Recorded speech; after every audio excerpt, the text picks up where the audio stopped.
Sorry. Fixing the podium or the lectern. I know. It matters. I know it does. I know. Okay.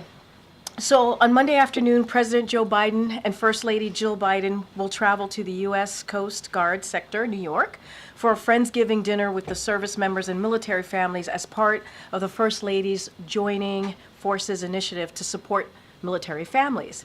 This year's dinner, hosted by the Robert Irvine Foundation, will be prepared by Chef Robert Irvine and his team.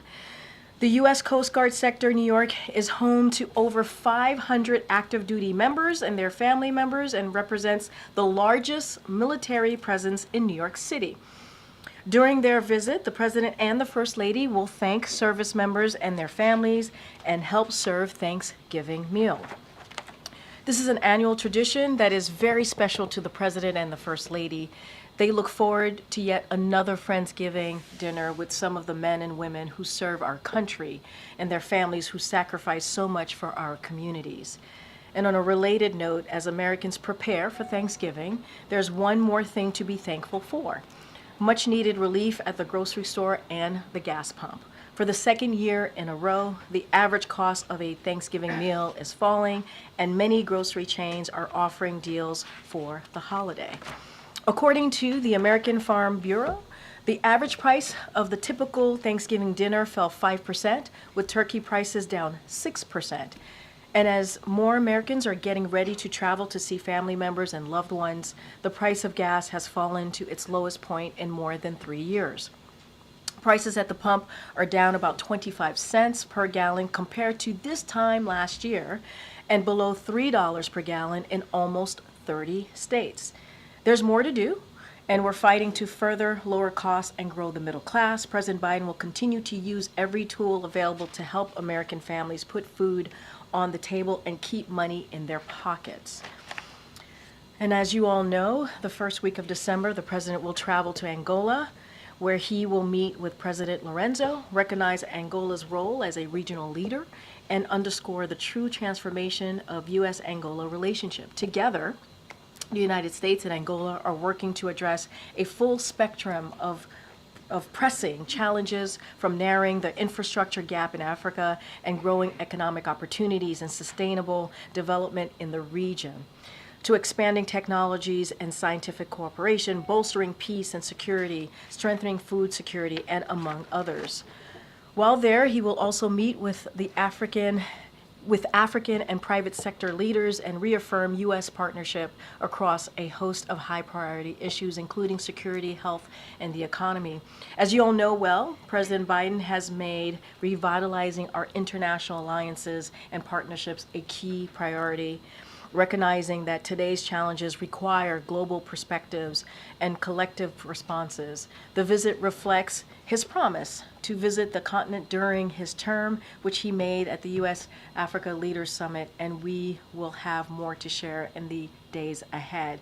With that, Colleen, it's good to see you. I feel like it's been a while. Karine, can you talk about the decision to loosen restrictions on long-range weapons for Ukraine? So just a couple of things there that I do want to add is I want to be really clear. I'm not going to get into specifics about Ukraine's operation from the podium today. That is not something that we're going to do, and that's not something we normally do. But what I will say is something I'll just reflect on something that the National Security Advisor, Jake Sullivan, said earlier this week, which was the major escalation we're seeing is that Russia has gone to another country from another part of the world. North Korea brought in thousands of their troops to the front lines and have added them into this war. This is a significant change, and one that we warned the Russians about before they did it. We continue to talk to our allies and partners about this, and as it relates to any operations on the ground, this is something for the Ukrainians to speak to directly. Just staying on Ukraine for a second, with regard to escalation, is there concern that Putin changing Russia's nuclear rules is sort of suggesting that the president's initial instincts on allowing long-range missiles further into Russia could amount to de-escalation, or sorry, a dangerous escalation of the war. I mean, look, Is this he is right? Was he and, right? and just to kind of reiterate what the National Security Advisor said, right? And you've heard this from other members of the NSC team, which is the escalation at every turn, at every step, is coming from Russia. They're the ones who are escalating this. They're the ones who started this war. It is because of their aggression into a sovereign territory, Ukraine. And this war can end today. You hear say this over and over again. It can, if Russia would stop the war and stop what they're doing with their aggression. So this is an aggression from their side, and we've been very clear about that. You just heard me lay out a couple things that the National Security Advisor said just earlier this week. What they're doing, thousands of troops from another country that is now part of what Russia's doing with their aggression into Ukraine. So this is their aggression, not Ukraine's, not ours. Good. To follow up here, for a long time, the White House argued that using these long-range tactical missiles into Russia to attack targets inside Russia would escalate the war, would really invite retaliation. So why now? Why change the policy now? I'm not going to get into specifics. I'm just not going to get into specific about Ukraine's operations. Not something that I'm going to do today. But I want to be really clear. But I guess I'm asking about the specifics of the White House's decision to change policy. I'm just telling you that I'm not going to get into specifics from here, from the podium. I'm going to be very clear about that. And what I have said is, when you're thinking about bringing in thousands of troops to the front lines to add to the war, right? These are North Korean troops, as you know. That is the aggression from Russia's part. That's their aggression. And we're going to continue to be there for Ukraine. This is a president that has led on making sure Ukraine has what it needs in the battlefield. He's the one that rallied countries, more than 50 countries, to make sure that Ukraine got what it needed. But when we're talking about aggression here, or we're talking about escalation, pardon me, more so escalation, this is Russia's the one who's been escalating every step of the way here. And so if I'm hearing you right, it was that escalation, the North Korean troops, I'm not saying that. I'm saying that I'm not going to get into specifics about Ukraine's operations from the podium today. You asked me about escalation, and I'm being very clear where the escalation is coming from, but I'm not going to get into specifics. 2 more months left to this administration. Are there new goals or definite goals that the president has in how to support Ukraine in these final 2 months? Realistically, what difference can he make in these last 2 months of his term? I mean, look, I think the president has made a whole lot of difference. Let's not forget, as before Russia invaded into Ukraine, the president was the one that warned about that happening. He was the one, and we were able to share that information with Ukraine. He's the one that made sure that NATO was stronger, the NATO alliance was strengthened. He led that effort. He was the one that helped rally more than 50 countries to get back to Ukraine. Let's not forget, and you all reported this, within days, we were hearing over and over again, within days, Kyiv would fall. We were hearing that over and over again. And today, because, yes, of this president and what he's been able to do, but also the bravery of the Ukrainians, they continue to fight. They continue to fight on. And so the president, in September, as you all know, we've talked about this from the podium, talked about surging the security assistance. We made an announcement yesterday about the next assistance that we were providing, and we're going to continue to do that, surge that assistance, make sure that Ukrainians have what they need on the battlefield to push back against Russia's aggression. Go, Nancy. Thanks. A couple questions about that aggression. Has the U.S. determined that Russia used a ballistic weapon last night in retaliation for the U.S. authorizing the use of ATACMS by the Ukrainian government? So a couple of things. So obviously we are aware of Russia's launch of an intermediate range ballistic missile against Ukraine. Ukraine has withstood countless attacks from Russia. We have seen that repeatedly over the past more than 2 years now. We briefed Ukraine and our close allies, partners in recent days to help them prepare. As the president announced earlier this year, the United States is providing Ukraine with hundreds of additional Patriot and AMRAAMS missiles to strengthen its air defense. Many of these air defense missiles have been delivered already as a consequence consequence of that president's decisions to divert air defense exports to Ukraine, and deliveries of additional air defense missiles to Ukraine are ongoing. And as I just stated, the president in September, on September 29th to be more exact, he talked about surging continued assistance, security assistance to Ukraine. And so we're going to continue to do that, and that is going to make sure they're strengthening their capabilities, including air defense, and put Ukraine in the best possible position on the battlefield. And just yesterday, as I mentioned moments ago, we were able to announce another security assistance. And so that's going to continue. And so we will not be deterred here. We are going to continue to make sure that Ukrainians have what they need on the ground. Now that Russia says it is changing its nuclear doctrine to essentially lower the bar for when it can use nuclear weapons, does the U.S. need to change its nuclear posture as well? So let's not forget, we said earlier this month that we were not surprised by Russia's announcement that it would update its nuclear doctrine. And so Russia has been signaling its attempt to update its doctrine for several weeks, and observing no changes to Russia's nuclear posture. We have not seen any reason to adjust our own nuclear posture or doctrine in response to Russia's statements. So this is more of the same irresponsible rhetoric that we continue to hear from Russia, which we have seen for the past more than 2 years now, if you think about their aggression, their war against Ukraine. And so, and I've talked about it a little bit moments ago about the use of DPRK soldiers in combat operations against Ukraine. It presents a significant escalation of its war. Again, they are the ones, they, meaning Russia, are the ones that are escalating this war. And so we are not going to be deterred here. We're going to continue, we're going to certainly continue to be there for the brave people of Ukraine. Have U.S. officials been able to determine what Russia is giving North Korea in exchange for North Korean soldiers fighting in this war? So I'm not going to certainly get into specifics on that. What I can say is what we have been very clear about is our determination to be very clear here about our continued support for certainly for the Ukrainian people as they continue to deal with this aggression, this escalation from Russia. And so we have said that we're certainly concerned about Russia's decisions. We see it as it being born out of desperation, what they're doing, and it's born out of desperation because they now are seeing high casualties, right? The Russians are, and so now what they're doing is they're turning to DPRK to supply them soldiers to continue their brutal war against Ukraine. And so, look, it's not going to deter us. They're the ones escalating. We're going to continue to provide support to the Ukrainians as they continue to push back against Russia's aggression. That is not going to stop us from doing that. Okay.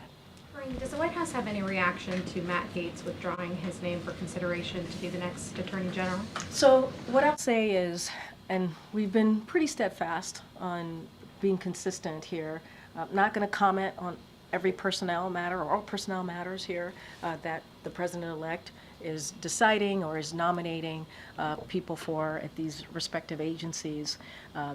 We really, truly want to respect the transfer of power. We want it to be efficient. We want it to happen in a way that the American people deserve. And that's what we've been trying to do. We believe that is very much part of our democratic principle, and that's what you're seeing this president do and lead by example. More broadly, as we talk about the Department of Justice more broadly, look, the president has said when it comes to investigation, that department should be independent. There should be no partisanship. There should be no loyalty to one party or the other. The loyalty should be to the Constitution, and the loyalty should be to the rule of law. And that is something I believe and we believe the president has led also on that particular issue by example. And then on that topic, our understanding is that the Trump transition team hasn't signed the MOUs that are outstanding still. Is there any update that you can provide on your end? Any progress there? Or is there concern now about how that may impede some of that transfer of power you're talking to? Yeah, and so, and look, as you know, President Biden met with the president-elect to show that transition of power and obviously offering any assistance needed to make sure that happens in a way that is peaceful, obviously, and efficient. And so that was one part of it. Our teams continue to stay in touch. As of now, to your point, the Trump-Vance transition team has not yet entered into the agreements with the White House and the General Service Administration. As you know, the Chief of Staff Jeff Zients here has reached out to the co-chairs and have consistently reiterated the wanting to work together in making sure that they have what they need. So we're going to continue to engage with the Trump transition team to ensure that we do have that efficient, effective transition of power. And in those conversations, we certainly are stressing that the White House and the administration stand ready to provide assistance and that access to services and information certainly outlined in the GSA and the White House Memorandum of Agreement, those MOUs. So those conversations continue, and we want this to go smoothly, and that's what we're trying to get to. And just finally, what is the White House view on Speaker Johnson saying that he will bar transgender women from using Capitol bathrooms as something that Congresswoman Nancy Mace has clearly raised in regards to Representative-elect Sarah McBride? So I would, when I think about that question, I think about what the Congresswoman-elect said, and who, as you know, the president has a close relationship with, and is very proud of her. And what she said is, I'm not here to fight about bathrooms. I'm here to fight for Delawareans and to bring down costs facing families. And we agree with her. We think that's incredibly important to focus on the American people. Obviously, for her, it's the Delawareans who she represents. And so, again, the president is proud of her. I'm not going to add to that. Has he called her in recent I days don't over this? have, I don't have a conversation to speak to. As you know, they had a moment to speak on the night of the election. He was able to call her and congratulate her. I don't have anything else to add. But I think her words speak volumes. Okay. Thanks, Green. U.S. prosecutors charged Indian billionaire Gautam Adani over his role in an alleged bribery scheme this week. Is the administration concerned that this will damage U.S.-India relations, especially given the recent case with a former Indian intelligence official being charged in an assassination plot aimed at a U.S. citizen? So obviously we're aware of these allegations, and I would have to refer you to the SEC and DOJ about the specifics of those allegations against the Adani Group. What I will say is on the U.S. and India relationship, we believe that it's stands on an extremely strong foundation, anchored in ties between our people and cooperation across a full range of global issues. And so what we believe and we're confident about is that we'll continue to navigate this issue as we have with other issues that may have come up, as you just stated. And so the specifics of this is something that SEC and DOJ can speak to directly. But again, we believe that this relationship between India and the U.S. has been built on a strong foundation. I wanted to ask you also about the ICC's issuing arrest warrants for several top officials, including Netanyahu, over Israel's conduct in this war. I know that the U.S. rejected this decision. Does the administration see this ruling as a threat to Israel's ability to defend itself? And also, Republican Senator Lindsey Graham is calling for the Senate to sanction the ICC after this decision. Is that a measure that the White House would support? Yeah, or so is there a couple things. Let me just say, because it's the first time I've had an opportunity to speak to this at the podium, so let me just say more broadly that we fundamentally reject the court's decision to issue arrest warrants for senior Israel officials. We remain deeply concerned by the prosecutor's rush to seek arrest warrants and the troubling process errors that led to this decision. The United States has been clear that the ICC does not have jurisdiction over this matter. You've heard us say this before. Whatever this prosecutor might imply, there is no evidence, none, between Israel and Hamas. There's just none. in coordination with partners, including Israel, we are discussing certainly those next steps, what that's going to look like. And to your question about sanctions, that's basically kind of just answered it in that last part of what I said. We're in consultation with our partners and also, which include Israel, about our next steps. We fundamentally reject that the ICC has jurisdiction over this situation. And so that's something that we've been pretty clear about, and we'll continue to do so. Okay, MJ. Corinne, at this point, with 2 months left in the administration, does the White House see a real value in President Biden directly engaging with members of the press? Oh, absolutely. Yes. Look, I think we have worked really hard, and I hope you all have seen this, to make sure that we brought back the norms that was taken away from our predecessor on how we engage with the press. The president respects the freedom of the press, and he actually enjoys engaging and going back and forth with all of you. And that is something, and he's done that extensively, and that is certainly something that he's going to continue to do. We have less than 60 days, I think you just said 2 months left. That is plenty of time for the president to continue that engagement. He will.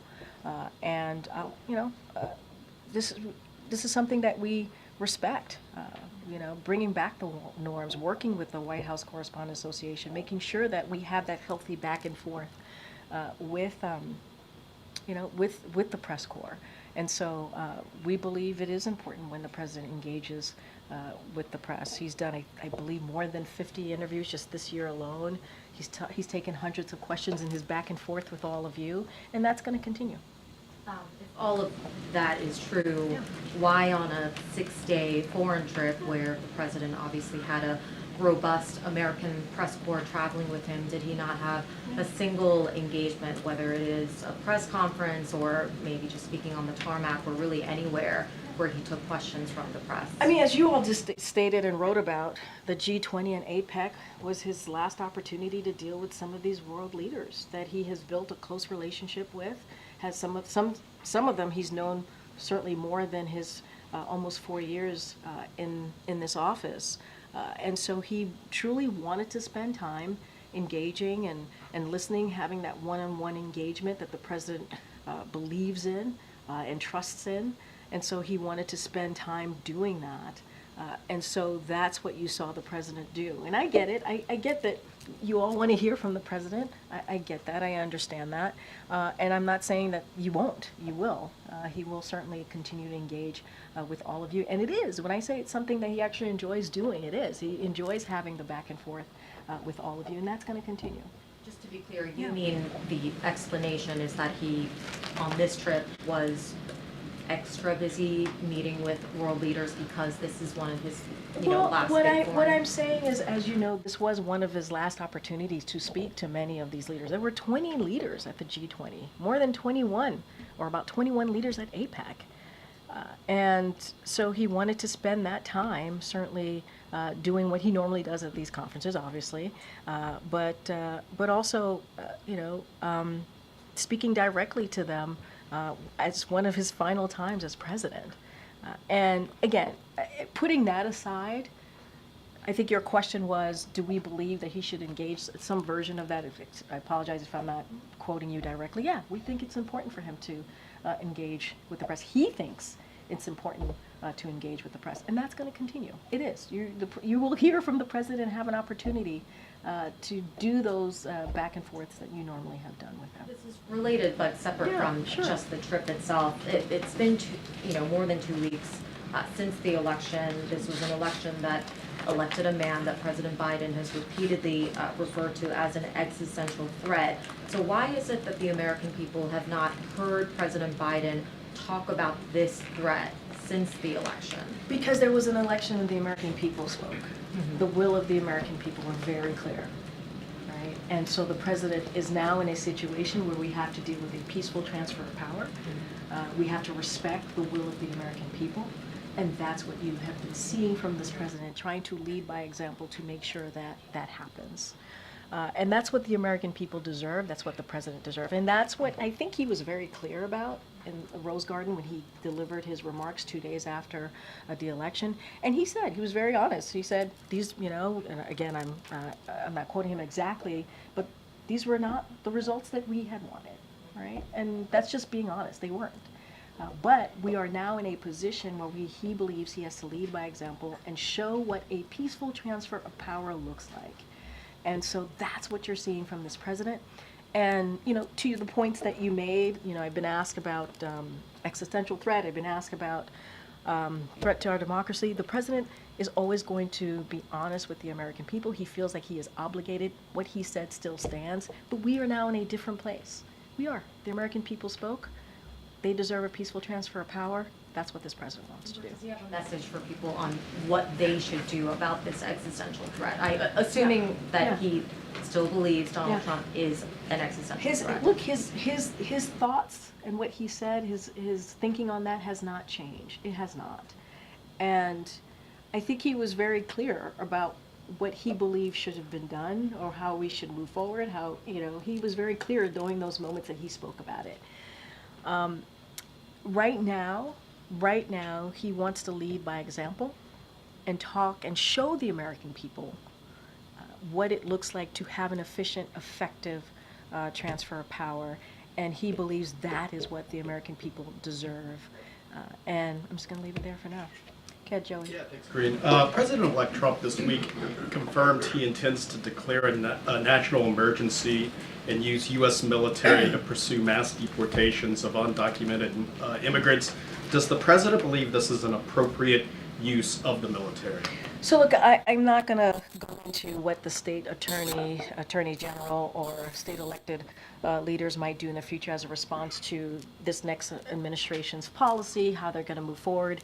I'm not going to do that. What I can speak to is our administration is focused on arresting dangerous criminals and threats to public safety. We do not believe in separating families, and what I can speak to is what we have been able to do and how that has worked out, right? In our remaining time, we're going to continue to fight to secure our border.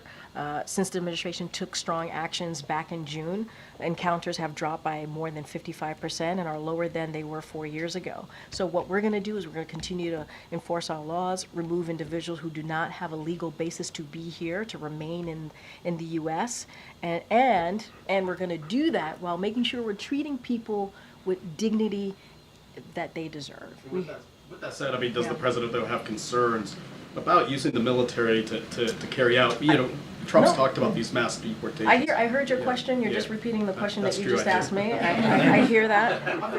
I know, I hear you. I appreciate the effort. I don't want to get into what attorney generals or other elected officials might do in the future.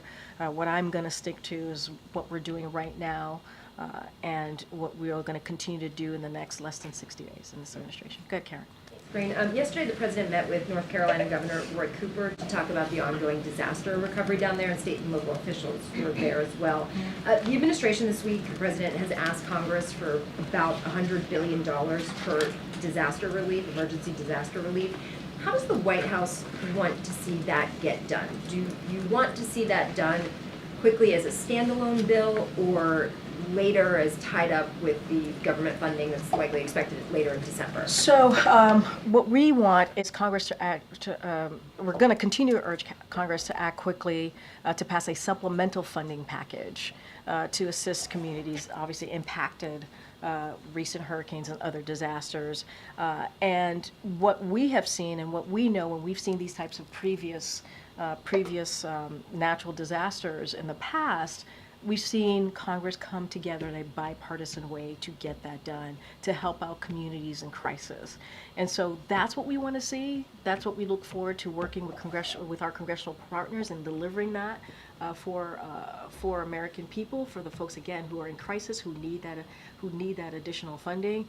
And so obviously you saw the letter from OMB, and so certainly they can go into more details and specifics of the breakdown of our ask, but that's how we want to see it moving forward. Would you say this is the top legislative priority right now for the president in this lame duck session? So I think right after the election, I talked about 4 or 5 legislative priorities. Obviously, this was one of them.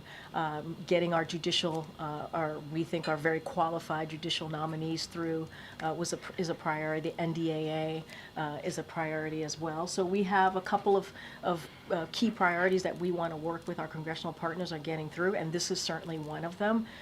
And again, FEMA has the money to respond to Hurricanes Helene and Milton, and that's assuming there's no new large, obviously, hurricanes or natural disaster.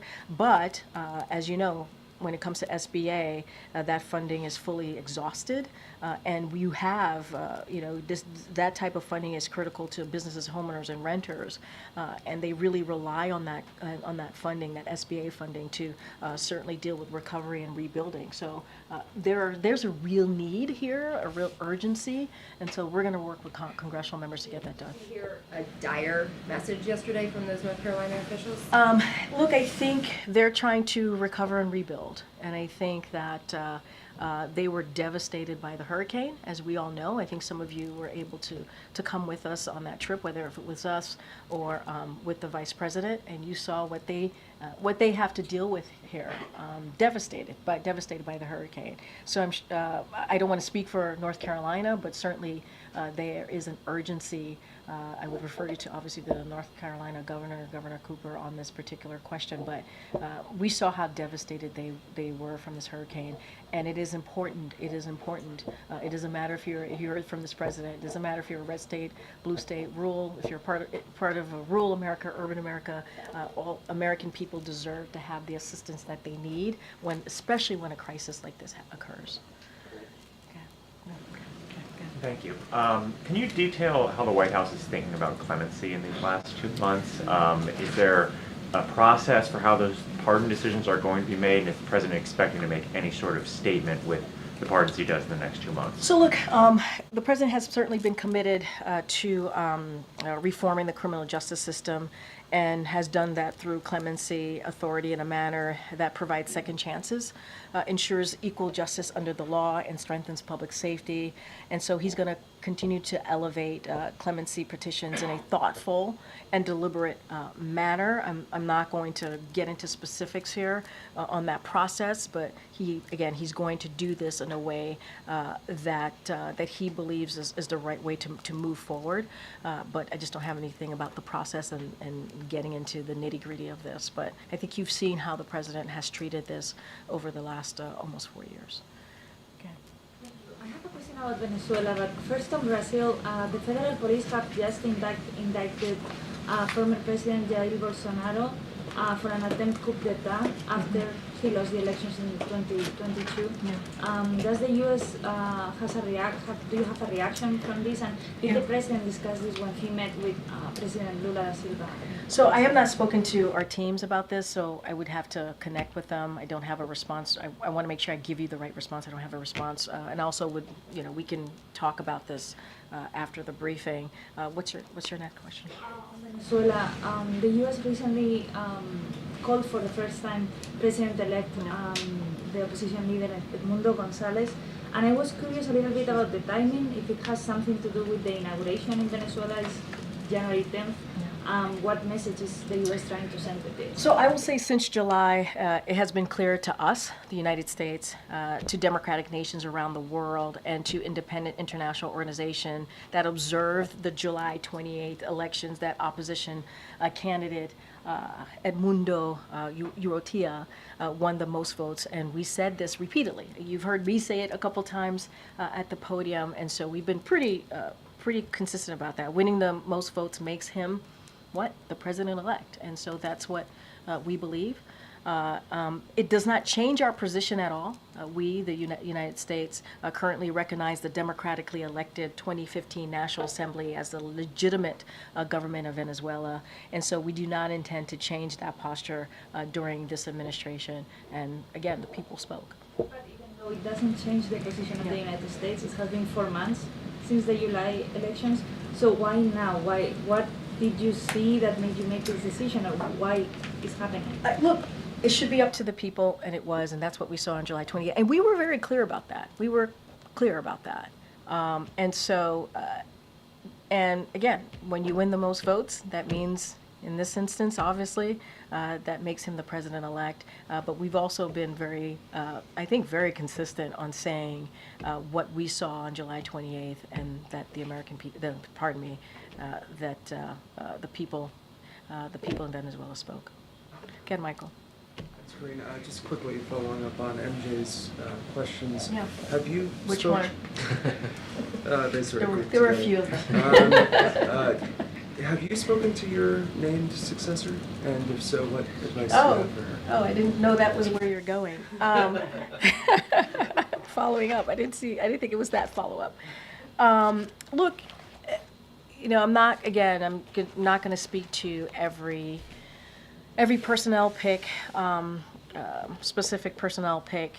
I'm going to reiterate a little bit of what I just shared with MJ, which is that, over the past 4 years, we have done the best, I think, to stick to expected norms of the office.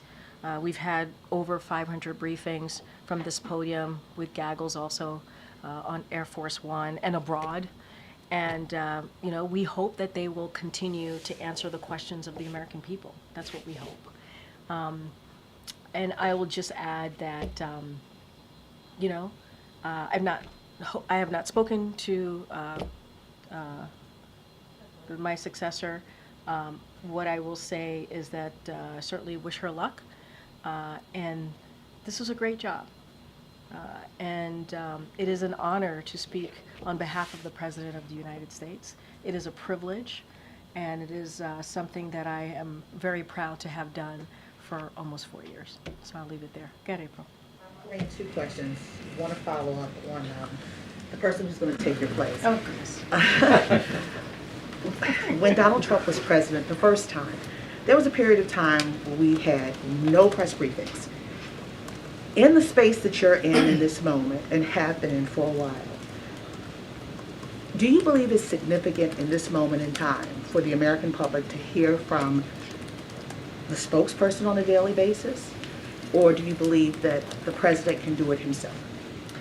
Look, I'm not going to speak how any administration decides to do the business of the American people, how to decide to communicate with the American people. What I can speak to is what we've tried to do, which is bring back the norms of how this all works, how we communicate with the press. And we've tried to do this in a very respectful way. I've mentioned we've done more than 500 briefings, proudly. Some have been tough. Some have been tougher than most, if you will. But it is a privilege to stand at this lectern. It is behind this lectern at this podium. It is a privilege. It is a privilege to speak for this president. It is a privilege to actually talk about what we're doing to you and to the American people. I can't speak to what any administration is going to do. I'm not going to look into the future. What I can say is what we have been committed to, the freedom of the press, respecting the press, having tough back and forths, but this is what democracy is all about. And lastly, on Africa. Yep. The last Republican president to travel to Africa was George W. Bush. And since Bill Clinton, except for Donald Trump, every president has traveled there. Is there a concern that with all of this, these last 4 years, having the vice president, your secretaries, and now the president go to Africa to highlight the importance of the continent on so many levels, is there a concern that you will lose ground in the next couple of years? Because Donald Trump didn't go last time, and he said some very harsh words about sub-Saharan Africa before. Again, I have no idea what the next administration is going to do. Really, I don't know what they're going to execute. I don't know what they're going to do. What I can say is the president's going to Africa because he made a commitment. You saw his commitment to the continent when he had the leaders of the African leaders here about almost 3 years ago now, I believe. Maybe a little bit longer. And he did that because we believe there are shared interests between the continent, the countries obviously, and the U.S. and wanted to continue to transform those relationships, right, and work on those relationships. And so that's what you're going to see from this president the first week of December when he goes to Angola. I will add that this president believes in respecting people. Again, doesn't matter where you come from. It doesn't matter if you voted for him or not. He believes every American has an opportunity to be uplifted, to have opportunities to have a better life for themselves. That's why he believes in this country, what this country is founded on, what this country is all about, getting opportunities, being able to, to live that American dream, whatever that is, however that is defined for you. And so that is something that this president will always respect, not just as president, but moving forward. Obviously, he did that as vice president, senator. And so that's what I can speak to. And that's what he's going to continue to do. And there's a lot of things that we're going to cover in Angola, right? Whether it's infrastructure, growing economic opportunities, expanding technology. There's a lot to talk about, a lot of shared interest. And so we'll have more to share certainly on his trip to Africa. Okay, Jenny. Firstly, on MJ's question MJ, slash so comment, popular today. I was on the South America trip, and I just want to know Yeah. if your explanation was that he was engaging with leaders. There was quite a bit of downtime, and of course, opportunities on the tarmac, which he has used before the election. So I don't know that really explains why he didn't. I appreciate that you don't appreciate my explanation. But what I'm saying to you is that the president is looking forward to engaging with you all in less than 60 days. He's done it extensively. It's not going to stop, and he will do that. He will continue to engage with all of you and take your questions. He's done, I believe, more than 600 back and forths with you all this year alone, done more than 50 interviews. That's not going to stop. It's not. He's going to engage. And I'll just leave it there. One Yeah. actual topic, sorry. Actual topic? Well, this one was, I just had to What does that mean? I just had to get this one comment. Does the administration have a prevailing theory on how the undersea cables in the Baltic Sea were damaged, and do you think that China may have been responsible? I'm just not going to get into any type of theories from here. I will let the NSC team respond to that directly. I'm just not going to get into speculation from here. Okay, Nadia. Thank you, Corinne. On the statement you just mentioned about the ICC issuing an arrest warrant against Mr. Netanyahu, the defense minister, you said that you found the process has troubling errors. What errors do you think it has? And second, sorry, you talked about the partners. You want to discuss with partners the next step on the ICC decision. Few of your closest allies, France, Italy, Netherlands, and Canada so far, said they are abiding by the court decision and they can arrest Netanyahu if he steps on their soil. So did they have a different interpretation of international law than you? So a couple of things. You asked me a couple of things. So the first thing that I will say is that obviously we reject, and we certainly have different opinions on that, and we're going to let other countries speak for themselves. We're speaking for ourselves. And so we're not going to be executing any arrest warrants. That is not something that we're going to do from here. And I do have some examples on when you ask me about the process and why we think it's essentially a flawed process. And so in contrast to how he has treated, this is the prosecutor, how he has treated others, including Nicolas Maduro and his associates. The prosecutor failed to provide Israel with a meaningful opportunity to engage constructively and to properly consider its domestic processes. This calls into question the credibility of the prosecutor's investigation and the decision today. But we've been very clear, not just today, that we do not believe that the ICC has the jurisdiction here. And so over this matter. And so we've been very clear about that. And that stance has not changed. But I just laid out an example of why we think what process the ICC did not follow. On 19 Democratic U.S. senators voted to block sending offensive weapons to Israel. And Senator Bernie Sanders said basically that we cannot criticize human rights violation while the U.S. itself is violating its own laws. So where is he wrong on that? So look, we strongly oppose this resolution, and we have made our position clear to interested senators. We've been very clear about that. We've been also very clear about this. We are very committed to Israel's security. That has been ironclad, and we believe that these resolutions are counterproductive. As we are working to secure a ceasefire in Lebanon and ceasefire and hostage deal in Gaza.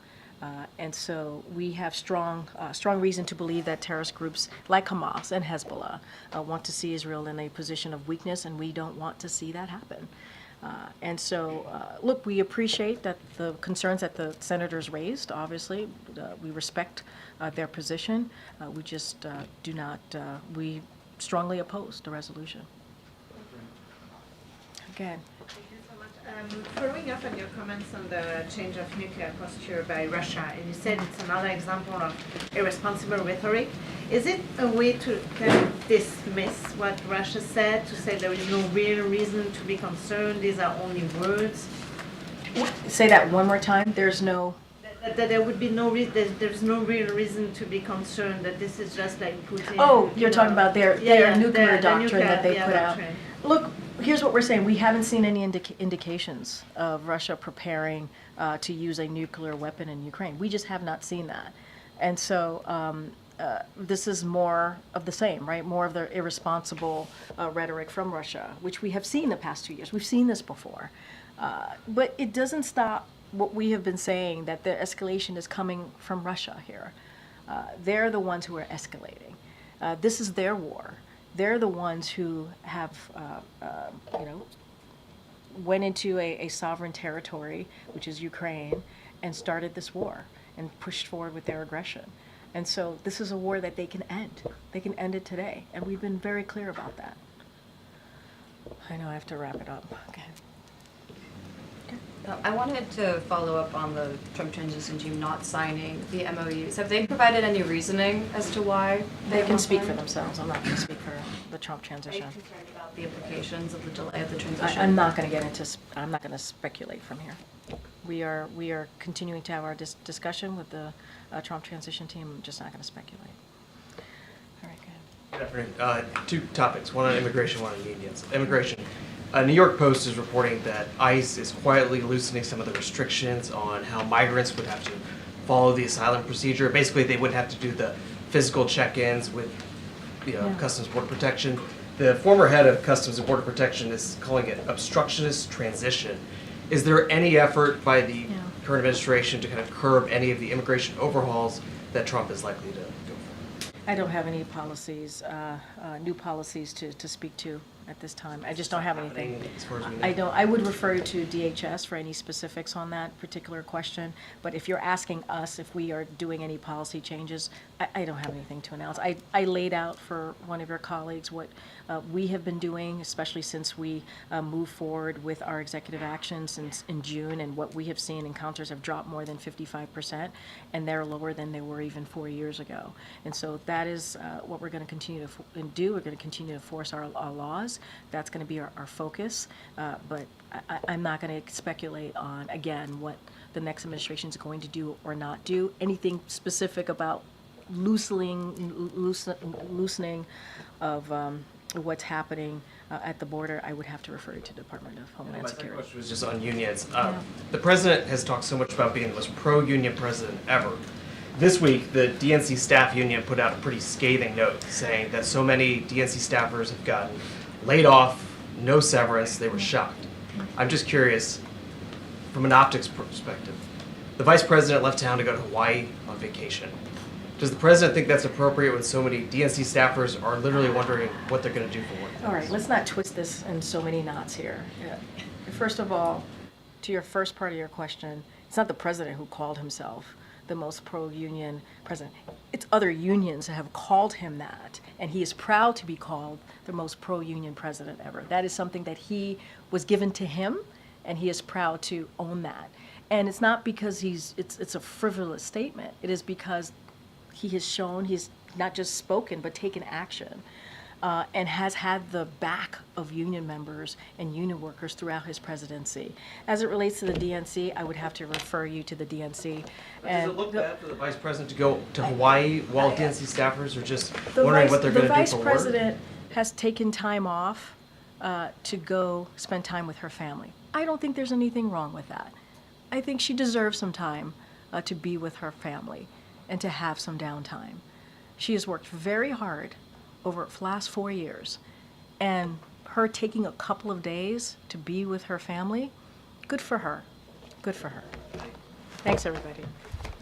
Thank you. Thanks, everyone. Thank you.